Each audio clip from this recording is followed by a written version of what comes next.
बिस्मिल्लाहिर्रहमानिर्रहीम। आज जी मैं आपकी मुलाकात करवा रहा हूँ। बिलाल हुसैन गोरसी एडवोकेट हैं और सदर हैं डिस्ट्रिक्ट बार एसोसिएशन गुजरात के, और ये पहले डिस्ट्रिक्ट बार एसोसिएशन हैं जिन्होंने क्लीन एंड ग्रीन के हवाले से मुहिम लॉन्च की है। तो सर आप क्या पैगाम देते हैं या क्या सोचकर आपने ये मुहिम लॉन्च की है पूरे पाकिस्तान के अंदर, और अपने बरादरी जो वकला बरादरी है उनको आप क्या पैगाम देते हैं? बिस्मिल्लाहिर्रहमानिर्रहीम। हमने इलेक्शन के फ़ौरन बाद सदर मुंतखब होने के बाद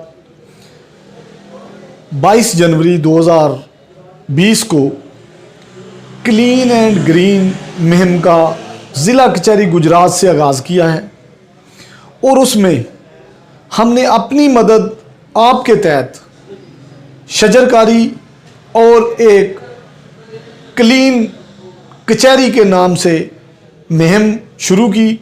मैं समझता हूँ पाकिस्तान के हर शोबे के ज़िम्मेदारान को इस मुहिम में आगे आना चाहिए, अपनी आवाज़ बुलंद करनी चाहिए, ताकि हम एक साफ़ सुथरा माहौल, एक साफ़ सुथरा मुआशरा, एक साफ़ सुथरा पाकिस्तान आने वाली नस्ल को दें।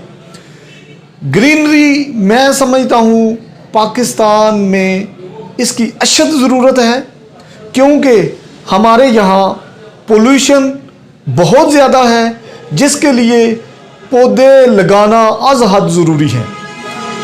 पानी की सतह कम हो रही है और मजमूई तौर पर सोसाइटी में अपनी मदद आपके तहत क्लीन एंड ग्रीन मुहिम जो है उसको शुरू करना इंतहाई ज़रूरी है।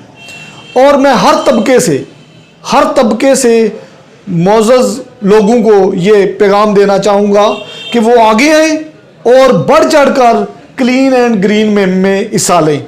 डिस्ट्रिक्ट बार एसोसिएशन गुजरात अपने वकला भाइयों को ये पैगाम देती है कि वो हर बार में क्लीन एंड ग्रीन मुहिम में बढ़ चढ़कर हिस्सा लें और ज़्यादा से ज़्यादा पौधे लगाएं, ताकि एक साफ़ सुथरा, एक बेहतरीन, एक ग्रीन जो मुआशरा है, एक ग्रीन जो लैंड है, पाकिस्तान है, वो सरसब्ज़ व शदाब जो है वो सामने आए। बहुत शुक्रिया जी, बड़ी मेहरबानी।